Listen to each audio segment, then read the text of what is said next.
सिंध जवां, हिक सकाफत जवां, नारो सदा जिए सिंध जवां, जिए सिंध जवां, हिक सिंध जवां, हिक सकाफत जवां, नारो सदा जिए सिंध हणा। नाज़रीन, अवामी न्यूज़ में खबरन जो सिलसिलो जारी है। इन वक्त असीं तव्हांखे खिपरो खां ख़बर ॾींदा हलूं त खिपरो में अवामी न्यूज़ जे सॾ ते अॼु खिपरो जे वलीद कॉलोनी में सिंध एजुकेशन फाउंडेशन पारां क़ाइमु कयल पट धणी बादशाह पब्लिक स्कूल में सकाफ़ती ॾियारो धामधूम सां मल्हायो वियो। सिंध एजुकेशन फाउंडेशन पारां हिक सिंधिक सकाफ़त जे सिरे हेठि कयल सकाफ़ती प्रोग्राम में आयल महिमान खे ऑपरेटर खादिम हुसैन हिंगोरो आजियण पेश कया। हिन चयो त हर साल जीअं हिन साल हिन स्कूल में सकाफ़ती प्रोग्राम शागिर्दनि पारां मल्हायो वियो आहे। जॾहिं त अब्दुल सत्तार हिंगोर जो उर्स बाम्बरे को गुलाम रसूल हिंगोरो, गुलाम मुस्तफ़ा हिंगोरो, इमरान बोज़दार, हादी बख्श भंबरो, कामिल शाह पेटर ऐं ॿियनि सकाफ़ती प्रोग्राम खे ख़िताब कंदे प्रोग्राम जे शागिर्दनि जी टैलेंट जी साराह कई ऐं चयो आहे त सिंध जी सकाफ़त सभ खां सुहिणी आहे। सकाफ़त ॾींहुं मल्हाइण जे करे शागिर्दनि में टैलेंट ज़ाहिर थिए थो ऐं शागिर्दनि खे मौक़ा मिलनि था। जॾहिं त सिंध एजुकेशन फाउंडेशन पारां पट धणी बादशाह पब्लिक स्कूल में पेश कयल सकाफ़ती प्रोग्राम में स्कूल जे शागिर्दनि अंग्रेज़ी, सिंधी ऐं उर्दू में तकरीरूं करे सिंध जी सकाफ़त ते रोशनी विधी। जॾहिं त सकाफ़ती प्रोग्राम में विक्रम ऐं Nandlal group, Govind group, Ayesha group, Lakshmi group ऐं ॿियनि मुख़्तलिफ़ गीतनि ते टेबलोज़ खाका पेश कया ऐं मुख़्तलिफ़ गाननि ते पैरोडी कई वई।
सकाफ़ती टेबलोज़ ऐं खाखनि में सिंध जे मुख़्तलिफ़ सकाफ़त जा मंज़र पेश कया विया। शागिर्दनि दिलि खोले फ़न जो मुज़ाहिरो कयो। जॾहिं त पट धणी बादशाह पब्लिक स्कूल वलीद कॉलोनी खिपरो जे ऑपरेटर खादिम हिंगोरो, हेडमास्टर इमरान बोज़दार, भागचंद कोहली ऐं ॿियनि सवे माण्हुनि ऐं शागिर्दनि माण्हुनि वॾे अंग में शिरकत कई। जॾहिं त प्रोग्राम जी पुॼाणी होजमालो ते कई वई, जंहिं में आयल महिमान झूमदा रहिया, क़ौमी ईद जूं हिक ॿिए खे मुबारकूं ॾींदा रहिया। अॼु जेको असां प्रोग्राम मल्हाए रहिया आहियूं, इनमें असांजे लाइ अवामी न्यूज़ जेको तमामु घणो साथ ॾिनो। असीं शुक्रगुज़ार आहियूं अवामी न्यूज़ जा जेके असांजे सॾ ते आया। असांखे तमामु घणी ख़ुशी थी।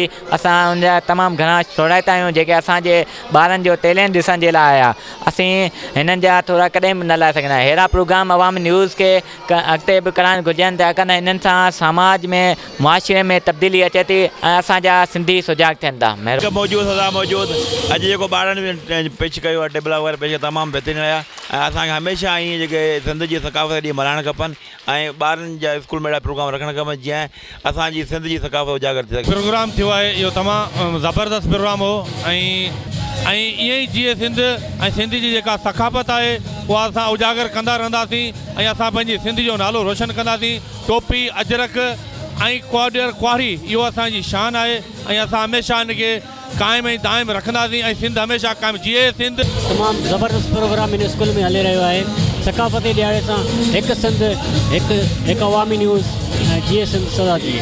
मुझे तो ॾाढी ख़ुशी थी असां पटदड़ी स्कूल में असां ॿारनि जा टेबलो ऐं उनजा खाका वग़ैरह तकरीर वग़ैरह ॾिसी ऐं अजरक टोपी पातल ॿारनि खे ॾिसी ॾाढी दिलि ख़ुशि थी ऐं अहिड़ा प्रोग्राम हलाइण घुरिजनि। असां स्कूल जे स्टाफ ऐं जे ऑपरेटर खे सलाम पेश कयूं था। ये तो असां अॼु 3 तारीख़ आहे पर असां एकता जो ॾींहुं जा तमामु पुरजोश मौज मल्हायूं पिया। हीअ असांजो स्कूल आहे पटदड़ी बादशाह पब्लिक स्कूल किपरो ही सेफ जो स्कूल आहे ऐं तमामु बहितरीनु असांजो जेको ॾींहुं मल्हायो आहे।